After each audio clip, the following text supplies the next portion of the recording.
નમસ્કાર દર્શક મિત્રો. આમ તો આપણે ઉત્સવોની ઋતુમાં પ્રવેશી ચૂક્યા છે અને દીપોત્સવી અને દીપોત્સવીના તહેવારો એ મને લાગે છે કે આપણો એક એવો ગાળો છે, લાંબામાં લાંબો ગાળો છે, જેને ગુજરાતીમાં પોળા બારસ અથવા વાઘ બારસ કહે છે, ત્યાંથી શરૂ થાય તે છેક તુલસી વિવાહ અને દેવઉઠી અગિયારસ અને ત્યાર પછી દેવ દિવાળી કાર્તિક સુધી પૂનમ ત્યાં સુધી ચાલે. એમાં વચ્ચે લાભ પાંચમ પણ આવે, ભાઈબીજ પણ આવે, ધનતેરસ, કાળી ચૌદશ, દીપોત્સવી, બેસતું વરસ, તહેવારોથી ભરપૂર સમય અને આનંદ મંગળ કરવાનો આ ગાળો છે. બરાબર એવા જ સમયે આ દેશના એક અતિ મહત્વના રાજ્યમાં અને અતિ જેને કહેવાય કે ટેસ્ટિંગ ટાઈમ્સ, એક કપરી કસોટી લોકશાહી માટે, લોકશાહીની સંસ્થા ચૂંટણી પંચ માટે, ચૂંટણી વ્યવસ્થા અને ચૂંટણીના પ્રયાસ માટે થવા જઈ રહી છે. એવા બિહારમાં ચૂંટણીઓ આવી રહી અને એ દરમિયાન પોતે બિહારના એક અગ્રણી નાયક બનવા માંગે છે એવી જોરદાર ગગડાટી સાથે પ્રશાંત કિશોર, જે આમ તો એક ઓવરરેટેડ પોલિટિકલ એનાલિસ્ટ છે અથવા સ્ટ્રેટેજિસ્ટ છે અને અંડરરેટેડ પોલિટિશિયન છે, એ બિહાર પહોંચીને પોતાની નવી પાર્ટી કરીને કામે લાગ્યા. ત્યારે એવી અપેક્ષા હતી કે જાતે ચૂંટણી લડશે, પણ એમણે જાહેર કર્યું છે કે હું ચૂંટણી નહીં લડું, પણ બિહારની પ્રજાની સેવા કરીશ અને 130થી ઓછી સીટ જો અમારો પક્ષ લઈ આવશે તો વ્યક્તિગત રીતે એ મારા માટે નિરાશા અને મારી નિષ્ફળતા હશે, અને જો એથી વધારે લઈ આવશે તો બિહારની પ્રજાની જીત હશે. એટલે બહુ જ જેને કહેવાય ચતુરાઈ ભર્યું સ્ટેટમેન્ટ તેમણે કર્યું છે અને એ પોતે હવે ચૂંટણી લડવામાંથી બાકાત અને બાકીના બધા ચૂંટણી લડશે અને એ ખેલ જોશે. એ પ્રકારની પરિસ્થિતિનું નિર્માણ થયું છે. ત્યારે આપણે આપણા રાજકીય વિશ્લેષક મહેશભાઈ પંડ્યાને આ ચર્ચામાં તે ખાસ નિમંત્ર્યા છે કે બિહારમાં શું થવા જઈ રહ્યું છે. બિહારમાં લોકશાહીની અગ્નિ પરીક્ષા છે એવું માનું છું. લોકશાહી પદ્ધતિઓની અગ્નિ પરીક્ષા છે, ચૂંટણી પંચની અગ્નિ પરીક્ષા છે, ચૂંટણી લડી રહેલા પક્ષોની અગ્નિ પરીક્ષા છે, અને જે પક્ષ દિલ્હીમાં શાસન કરે છે એ પક્ષની અગ્નિ પરીક્ષા છે. આવી અનેક અગ્નિ પરીક્ષાઓ વચ્ચે યોજાવા જઈ રહેલી દેશના એક ગણમાન્ય મોટા રાજ્ય અને જ્યાં નીતિશ કુમાર નામનો સૂર્ય હવે અસ્તાચળે પોકી ગયો છે, એ રાજ્યની પરિસ્થિતિ શું થવા જઈ રહી છે, શું દેખાય છે એમને, એ વિશે આપણે મહેશભાઈ પાસેથી સાંભળીશું. દર્શક મિત્રો, સ્વાગત છે આપનું. મહેશભાઈ, આપનું પણ હૃદયપૂર્વકનું સ્વાગત. સીધા અમને બિહાર લઈ જાઓ. શું દેખાય છે બિહારમાં આપને? આમ તો મોટાભાગના રાજ્યની જ્યારે ચૂંટણી હોય ત્યારે એમ કહેવાય કે આ અગત્યનું રાજ્ય છે. એ હરિયાણા હોય, મહારાષ્ટ્ર હોય કે ગમે તે રાજ્ય હોય. જી. પણ બિહાર એ ખરેખર અગત્યનું રાજ્ય છે.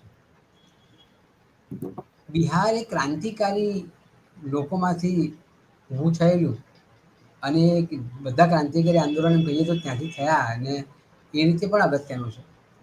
અત્યારે જે આપણે વાત કરી કે આ લોકશાહીની પરીક્ષા છે, એની ઉપર જ હું ભાર મૂકું છું. બિહારમાં કોંગ્રેસ જે છે, આરજેડી, પ્રશાંત કિશોર કે બીજેપી, એનો સવાલ નથી.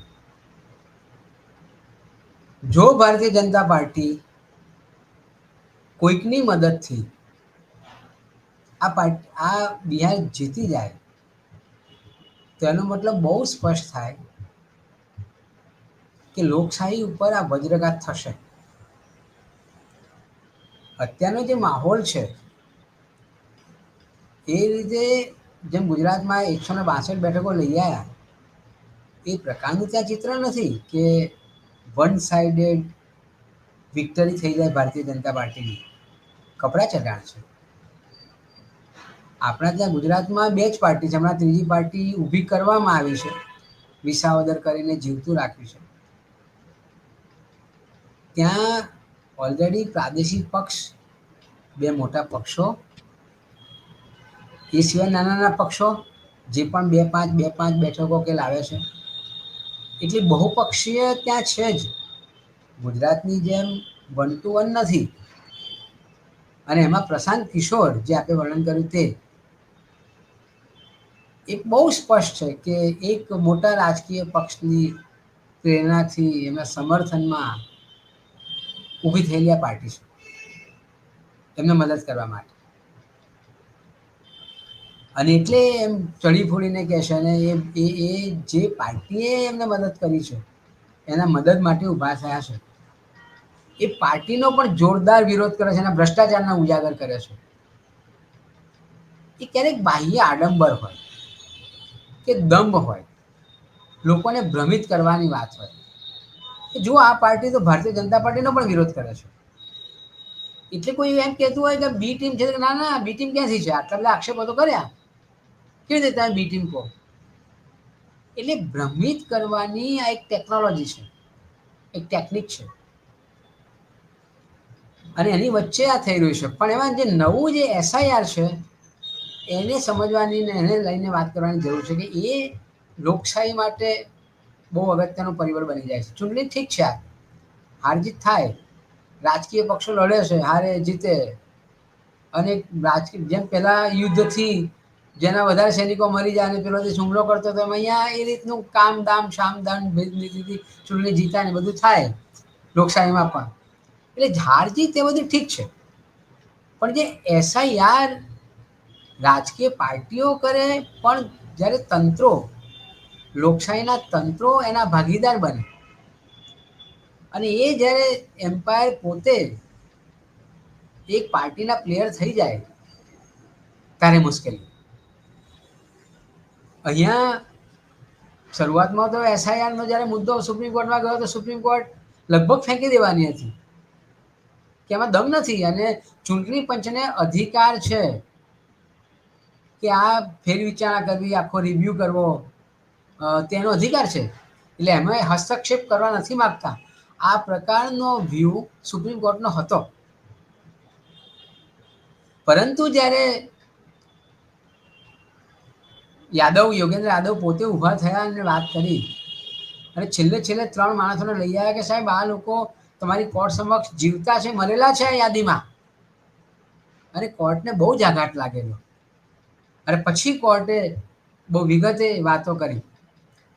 અત્યારે પણ કોર્ટે બહુ સવાલો કર્યા છે.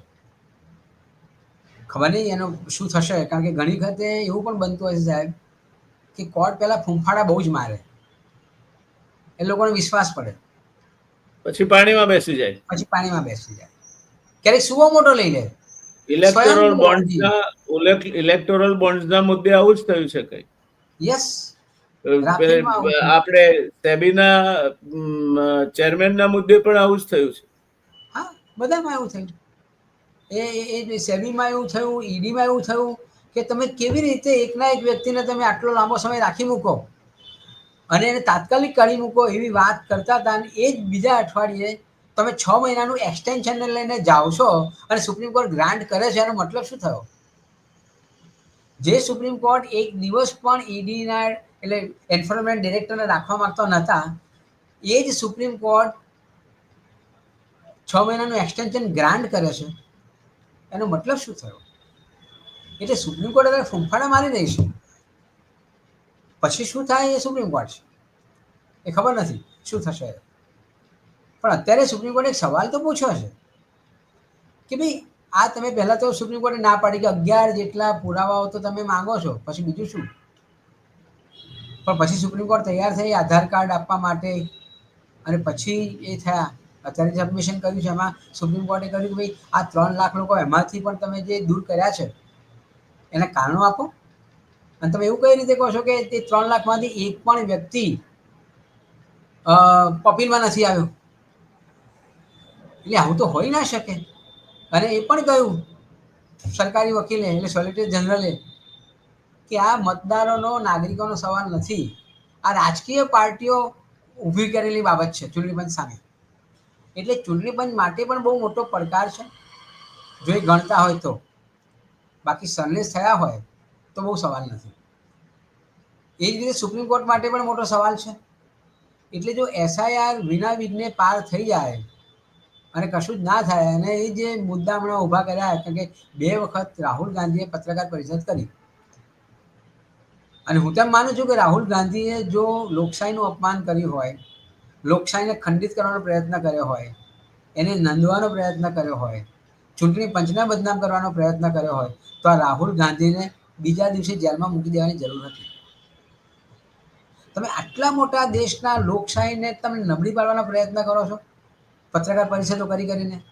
તમે નિષ્પક્ષ ચૂંટણી પંચ ઉપર આક્ષેપો કરીને તમે શું સાબિત કરવા માંગો છો? તેમ છતાંય રાહુલ ગાંધી ઉપર કશું જ નથી થયું.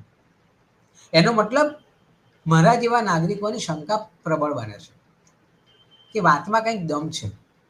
બાકી નાની નાની બાબતમાં સભ્યપદ જતું રહે, 24 કલાકમાં ઘર ખાલી થઈ જાય, આ બધું થતું હોય તો આટલા મોટા દેશની લોકશાહી ઉપર પ્રહાર કરો છો તમે, ચૂંટણી પંચને બદનામ કરવાનો પ્રયત્ન કરો છો, અને એ રાહુલ ગાંધીને તમે જીવતો બહાર રાખો છો, ફેરવો છો, તમે જેલમાં નથી મૂકતા. અને એટલા માટે નાગરિક તરીકે મને શંકા કરવાનું મન થાય છે. હવે જો આ બની ગયું, માનો કે એસઆર બની ગયું, ના થયું, અને જે કશું ધ્યાનમાં ના લેવાય અને ચૂંટાઈ જાય, તો સાહેબ 2-3 વસ્તુ બને એમાં. એક વન નેશન વન ઇલેક્શનનો જબરદસ્ત પ્રચાર ચાલી રહ્યો છે, અને સાચી વાત છે. સમૂહ સૂત્રું પાર પડ્યું. હમ. તો ચંદ્રબાબુ નાયડુ હમણાં દિલ્હી જઈ આવ્યા. એમને એવી ખબર જ છે, એવી તર્ક કરી શકાય કે કદાચ બિહાર પછી આ સરકાર હોય પણ ખરી ને ના પણ હોય, અથવા પોતે પણ ટેકો પાછો ખેંચી લેવો પડે. એટલા પહેલા જેટલું તમે નહીં આમ ઘણા લોકો કાંડું આંબળીને જે નીચોવી લેવાય તે નીચોવી લેવું. એક્ઝેક્ટલી. અને સાદી ભાષામાં કહીએ તો મા બાપની સેવા લોકો અંત સમયમાં કરતા હોય છે, કે પેલું વ્હીલ થાય કે પેલું બતાવી દે, ઇન્જેક્શન આપીને બાપા બોલે 2 મિનિટ અને પછી કંઈક મિલકત આપી દે, આવી પણ લાલચ હોય છે. જી. અને એ કારણથી આ ચંદ્રબાબુ નાયડુ ત્યાં આંટો મારી આવ્યા, અને એ પણ એ જ બતાવે છે કે આ શું છે. પણ જો જીતી જાય અને સુપ્રીમ કોર્ટમાં પણ કંઈ ના થાય, તો વન નેશન વન ઇલેક્શન આપણા માથે છે. અને એટલા માટે એમ કહેવાય કે આ બિહારની ચૂંટણી એ આપણા માટે સીમા ચિહ્નરૂપ સાબિત થશે. કારણ કે તમારી જોડે બહુમતી નથી, તમે પાર્ટીના સહકારથી ચૂંટણી લડી રહ્યા છો, સરકાર ચલાવી રહ્યા છો, તેમ છતાં આટલા બધા મોટા મોટા નિર્ણયો કરો છો, અને જો બિહારની ચૂંટણી જીતી ગયા પછી તો પૂરું થઈ ગયું સાહેબ. પછી તો તમને કોઈ નહીં સાંભળે કે સુપ્રીમ કોર્ટ શરણે થઈ ગઈ, તમારી ચૂંટણી પંચ શરણે થઈ ગયું. ઈડીને તો હમણાં પણ ઠપકો આપે પેલા કેસમાં, તો દરેકમાં ઈડી કેમ પહોંચી જાય છે? તો સંઘીય ઢાંચાનું શું?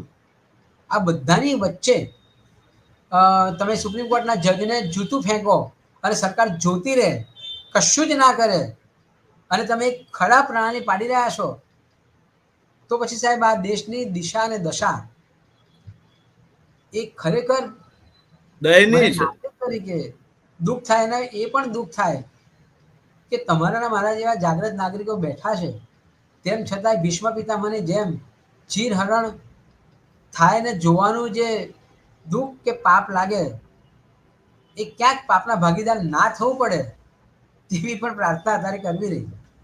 જી. તો આ બિહારની જે ચૂંટણી આવી રહી છે, એ ચૂંટણીમાં જે પ્રકારની પરિસ્થિતિનું નિર્માણ થયું છે, તેજસ્વીના તોર તેવર જુદા છે, નીતિશ કુમાર હવે અસ્તાચળે જઈ રહ્યા છે. ભારતીય જનતા પાર્ટી પાસે પણ બિહારમાં એવો કોઈ કદ્દાવર નેતા નથી. જોકે એમને તો દેશભરમાં 2 જ નેતા છે, ગૃહમંત્રી શ્રી અને પ્રધાનમંત્રી શ્રી. એટલે બાકીના નેતાઓ તો પેલા સબસ્ટિટ્યુટ ખેલાડી જેવા છે, એટલે એમને તો વાંધો નહીં આવે. પણ બિહારમાં એવા કોઈ પણ પાર્ટી પાસે એવા કોઈ સ્થાનિક કદ્દાવર નેતા જો હોય તો રિજિયોનલ પાર્ટીઝ પાસે છે. તો એ રિજિયોનલ પાર્ટીઝમાં તેજસ્વીનું જે આખું વલણ છે, અને જે પ્રકારની એની અત્યારે લોકપ્રિયતા છે, જે રીતે લોકો એના ભાષણો સાંભળવા આવે છે, રેલીઓમાં આવે છે, એ જોતા તમને એવું લાગે છે કે તેજસ્વી એ પોતાના બલબૂતા પર બહુમતી લાવી શકશે? હાલના સંજોગોમાં તો એવું લાગે છે. અને મેં એ પણ જોયું કે જ્યારે જ્યારે ચૂંટણી આવે ત્યારે લાલુ પરિવારના તમામ લોકો ઉપર આક્ષેપો થાય છે, એમનું ઇન્વેસ્ટિગેશન થાય છે, કેસ કરવામાં આવે છે, તેમ છતાંય લાલુની પાર્ટીને એટલો બધો વાંધો નથી આવ્યો. તો જો કે અત્યારે પણ લાલુની પાર્ટી આરજેડી તેજસ્વીની પાર્ટી એ નંબર 1 પાર્ટી છે. હા, એટલે એટલે આ જે બિહારની પ્રજા સમજી ગઈ છે કે ભાઈ આ ભ્રષ્ટાચાર કરતા આ એક ને દૂર રાખવાનો પ્રયત્ન છે. અને એટલો બધો વાંધો નથી આવ્યો. રાજકીય વેરભાવનાથી પ્રેરિત છે. બેરભાવનાથી છે અને એનો ફાયદો થાય છે તેજસ્વીને.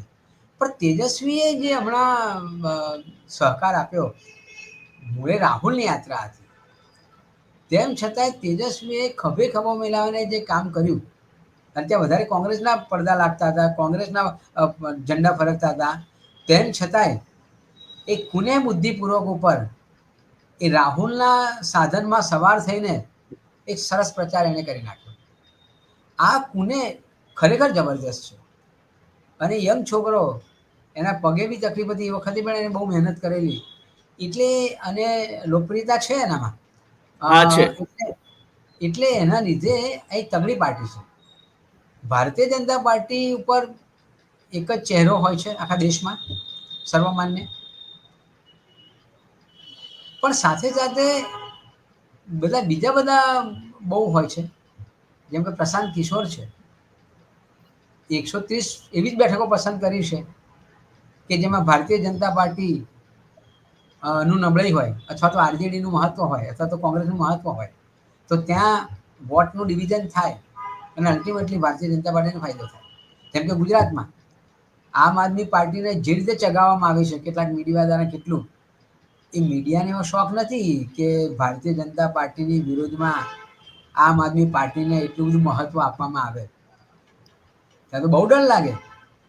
વ્યૂહાત્મક રીતે વિસાવદરના નામે જેમ ગુજરાતમાં આમ આદમી પાર્ટીને ચલાવવામાં આવી છે વિકલ્પ તરીકે, એ જ રીતે પ્રશાંત કિશોર આટલા બધા આક્ષેપો ભારતીય જનતા પાર્ટી ઉપર કરવા છતાંય ભારતીય જનતા પાર્ટી શાંત બેઠી છે. એનો મતલબ કે આવા લોકો ઊભા કરીને, ચિરાગનું લઈ લો, ચિરાગ પાસવાનનું. ચિરાગ પાસવાન એક તરફ નીતિશની જબરદસ્ત ટીકા કરે છે. ભાઈ તું એ ટીકા કરતો હોય, એનડીએ ગઠબંધનની ટીકા કરતો હોય, તો આ પક્ષમાં કેવી રીતે છે? તું બી રાજીનામું આપી દે. એટલે આ સમજ્યા જેવું છે કે એ ભારતીય જનતા પાર્ટીની ભલે વિદેશ નીતિમાં એ બહુ સફળ રહ્યા ના રહ્યા, આપણે નીચા જોવા પણ થાય, પણ સ્થાનિક દેશની ને પ્રાદેશિક કૂટનીતિમાં ભારતીય જનતા પાર્ટી બહુ આગળ છે.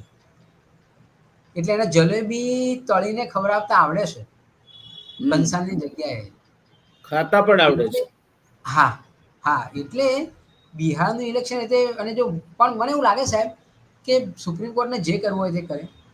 વોટ ચોરીનો જે મુદ્દો બહાર આવ્યો છે, એના લીધે જનતા જાગૃત થઈ ગઈ છે.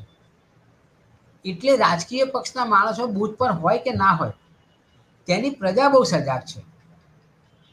આપણા ત્યાં એલિસ બ્રિજના લોકો બહુ ભણેલા ગણેલા, જાગ્રત, પણ એ રજા એન્જોય કરતા હોય મતદાનના દિવસે. કોઈ મતદાન મથકે ના જાય, એ ચર્ચાઓ સરસ મજાની કરે, ટીવીની ચર્ચાઓ સાંભળે ખરા, પણ બિહારમાં એવું નથી. બિહારમાં લોકો કહેવાતા ત્યાં રેકડી વાળો મૂર્ખ પણ બીબીસી હિન્દી સાંભળે છે. બિલકુલ સાંભળે છે. અને ભલે 10,000 લીધા, પણ એને ખબર પડે છે. લાડલી બેનામાં ખરીદી ગયા, જો કે એ તો બાનું હતું, 29 લાખનું જે ચક્કર હતું એ જ મુખ્ય હતું. પણ નેરેટિવ ઉભો કર્યો કે લાડલી બેનાથી અમે જીત્યા, અહીંયા 10,000 નાખ્યા અને જીત્યા. પણ એવું નહીં થાય. બિહારની જનતા, જેમ કે ત્યાં બંગાળમાં મમતાના સૈનિકો એટલા મજબૂત છે કે બૂથ પર બહુ ગડબડ થતી નથી. એમ બિહારમાં વોટ ચોરીનો મુદ્દો લગભગ સુપ્રીમ કોર્ટ ડાયલ્યુટ નહીં કરી શકે, પણ બિહારની જનતા જરૂર ડાયલ્યુટ કરશે. એટલે એવું લાગે છે કે બિહારમાં કદાચ ભારતીય જનતા પાર્ટીને સાથી પક્ષો અને ઊભા કરેલા પક્ષો હોવા છતાંય જીતવું કઠિન છે.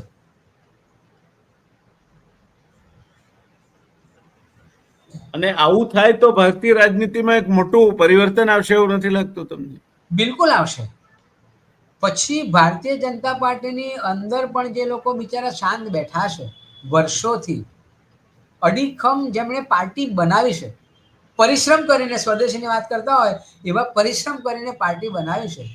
એ લોકો હાંસિયા પર હોય અને યાયાવર લોકો સત્તા ભોગવતા હોય તો સાહેબ ક્યારેક તો અંતરાત્મા જાગે, અને ક્યારેક તો એવી પરિસ્થિતિ આવે કે પછી આખું યાયાવર આમથી આમે થઈ શકે સાહેબ. અને શક્યતા હું નકારતો નથી, રાજકારણમાં બધું જ શક્ય છે. અને કોઈનો સિક્કો અડીખમ ક્યારેય નથી હોતો.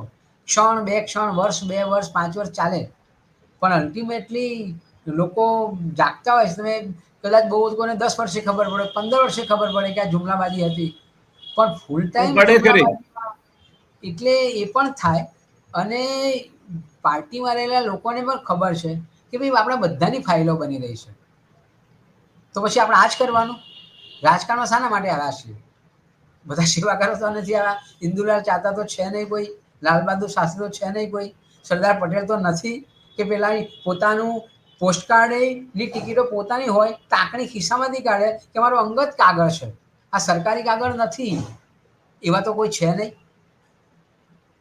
તો રાજકારણમાં બધું શક્ય છે સાહેબ. એટલે ઉથલ પાથલ બિહારનું ઇલેક્શન એટલે બહુ મહત્વનું છે કે એમનું જે SIR નિષ્ફળ જાય, વન નેશન વન ઇલેક્શન નિષ્ફળ જાય, અને એટલા માટે જે સાથી પક્ષોનું જોડાણ છે એ લોકો પણ દૂર થતા જાય, એવી શક્યતાઓ પૂરી છે. એટલે પેલું એક સરસ પેલું ભજન છે, સુખ મેં સબ સાથી, દુઃખ મેં કોઈ નહીં. દુઃખ અને મેં ના થાય કોઈ, તેરા નામ હી સાચા, દૂજા ના કોઈ. પણ યસ સર. મહેશભાઈ, બિહારની રાજનીતિમાં અત્યાર સુધી સતત છવાયેલું રહેલું એક પરિબળ નીતિશ કુમાર છે. જી. નીતિશ કુમારના પુત્રને એમના વારસદાર બનાવવાનો પ્રયત્ન થઈ રહ્યો છે, પણ હું એવું માનું છું કે એ શક્ય બને તેવી શક્યતાઓ ઓછી છે. તો આ નીતિશ કુમાર ફેક્ટર બાબતે શું કેવું છે? નીતિશ કુમાર હવે એમ કહેવાય કે 0 પરિબળ છે. એના ટેકેદારોને પણ ખબર પડી છે કે નીતિશ કુમારનો મોટા પાયે દુરુપયોગ થયો અથવા યુઝ થ્રો થયું. એની સામે જે દલિત મુસ્લિમો માટે કામ કરતી સંસ્થાઓ, એટલે એ જે નીતિશ કુમારના મતોનું વિભાજન એ આઈધર તેજસ્વીના પાર્ટીમાં થાય અથવા તો રાષ્ટ્રીય કોંગ્રેસમાં થાય, તો મને નવાઈ નથી લાગતી. કારણ કે એમને ખબર છે કે અમારો નેતા જે હતો અને હવે બીજું કોઈ રહ્યું નથી, એટલે એ મતોનું વિભાજન થશે, પણ એ ભારતીય જનતા પાર્ટીને નહીં ફળે, એ આ બેને ફળશે.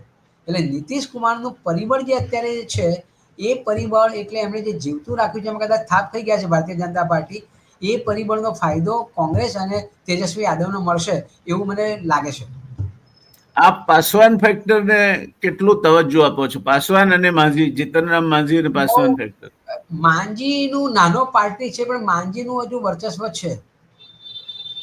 ચિરાગ તદ્દન ફેંકાઈ ગયેલું છે, એટલે ચિરાગનું વર્ચસ્વ આ વખતે 0 થઈ જાય તો કહેવાય નહીં. રામવિલાસ પાસવાન એક જુદી પ્રકારની વ્યક્તિ હતા.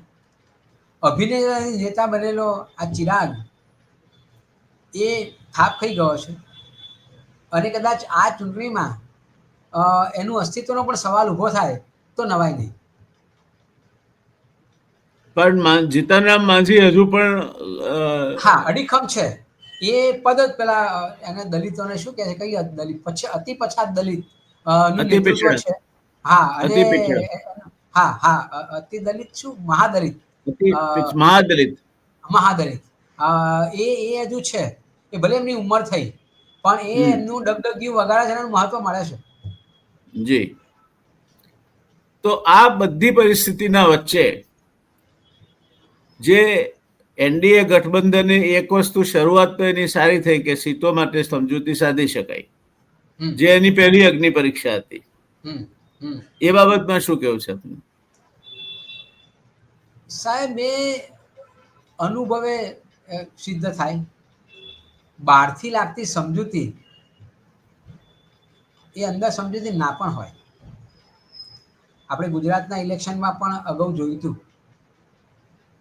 ભારતીય જનતા પાર્ટીની ટિકિટ નહીં મળેલા લોકો ઊભા થઈ ગયા હતા, અપક્ષમાં એક ચૂંટાઈ આવ્યા, એવા 1-2 નમૂના હતા.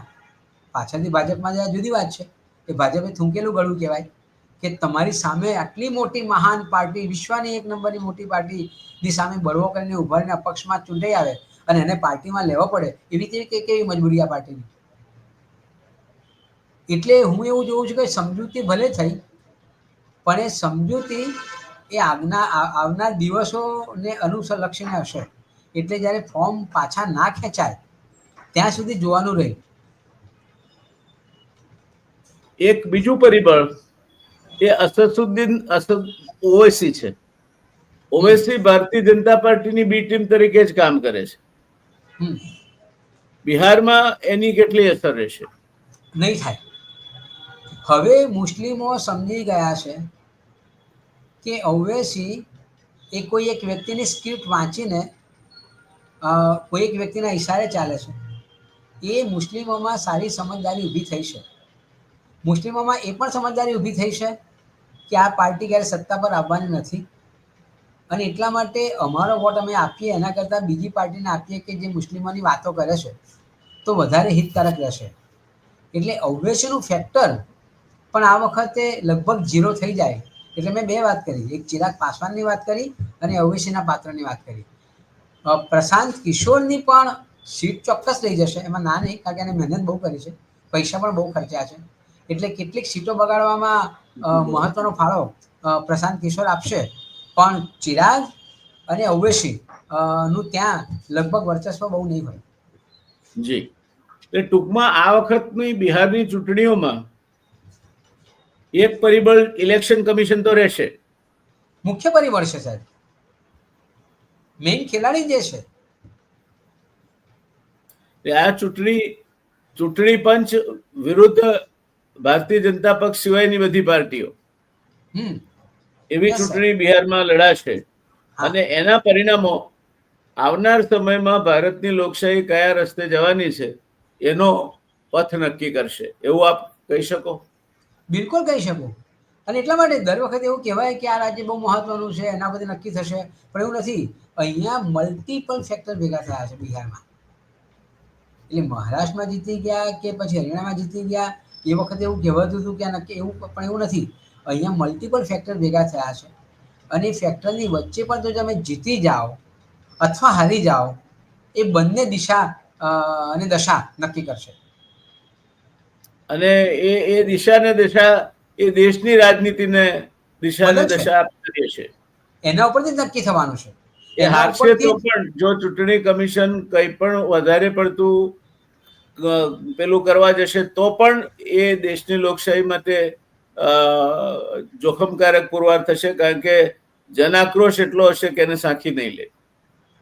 પણ મારે અપીલ આપના માધ્યમથી કરવી છે, ભલે બિહારના લોકો નહીં સાંભળતા હોય તો ગુજરાતમાં કેટલાક લોકો જોતા હોય છે, બિહારીઓ.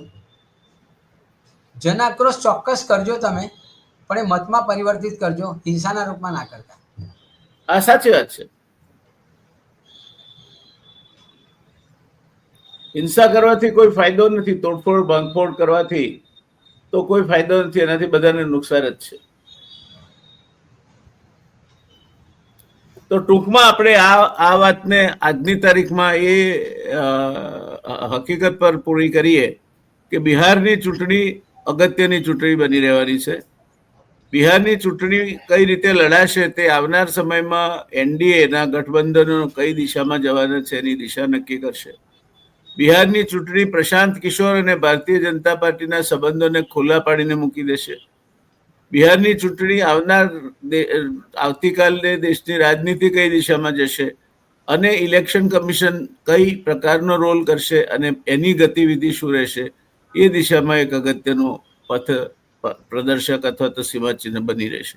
એટલે એક કરતા વધારે કારણોસર આવનાર સમયની, આવનાર વર્ષોની ભારતની લોકશાહી માટે બિહારની ચૂંટણી એક મહત્વનું ટર્નિંગ પોઈન્ટ બની રહે એવી શક્યતાઓ અત્યારે ક્ષિતિજે દર્શે ગોચર થાય છે. એવું આપણે તારણ પર આવીએ તો આપ સંમત છો એની સાથે? બિલકુલ, બિલકુલ. જી, તો ધન્યવાદ મહેશભાઈ આપની સમય માટે, અને આપે જે શાંતિપૂર્વક પણ વ્યવસ્થિત એનું એક એક પહેલું, એનું એક એક બાજુ ઉપર વિશ્લેષણ કરી અને સામે મૂકી, તે માટે હજુ શરૂઆત છે. બિહારની ચૂંટણી જેમ આગળ વધતી જશે તેમ આપણે બીજી વખત પણ મળીશું અને ફરીથી આના લેખાજોખા લઈશું. પણ દર્શક મિત્રો, એક વાત નક્કી છે, બિહારની ચૂંટણી આ તરફી જાય કે આ તરફી આવનાર સમયના ભારતનું બિહારની ચૂંટણી ભાવિ નક્કી કરશે એમાં કોઈ શંકા નથી. અને એ ભાવિ એ કોઈ પણ દિશામાં જઈ શકે છે. આજની તારીખમાં એને કળવું એ સરળ નથી, પણ બિહારની ચૂંટણી પણ કોઈ પણ એક પક્ષ અથવા ગઠબંધન માટે જીતવી સરળ નથી. એટલે આપણે રસપ્રદ ઘટનાઓ બનતી જોઈશું અને આ દેશ લોકશાહી દેશ તરીકે કેટલો પરિપક્વ છે એ પરિપક્વતાની પારાશીશી સમી કેટલાક નિર્ણયો અને કેટલીક ઘટનાઓ પણ જોઈશું. તો મળતા રહીશું દોસ્તો. બિહારની ચૂંટણીનું તો હજુ શરૂઆત છે. દરમિયાનમાં આપણે વધારે વિશ્લેષણ સાથે આપની સમક્ષ મળતા રહીશું. ત્યાં સુધી આપ સૌને દીપોત્સવી પર્વની હાર્દિક શુભકામનાઓ. વિક્રમ સંવતનું નવું વર્ષ આપને અત્યંત ફળદાયી, મનોવાંછિત ફળની પ્રાપ્તિ કરાવનાર અને આત્મસંતોષ અને આત્મવિશ્વાસથી ભરપૂર નીવડે એવી અમારા બંનેની, મહેશભાઈની અને મારી બંનેની શુભકામનાઓ આપ સૌને પાઠવીએ છીએ. ખૂબ ખૂબ આભાર. મળતા રહીશું. આવજો. ધન્યવાદ. ધન્યવાદ મહેશભાઈ.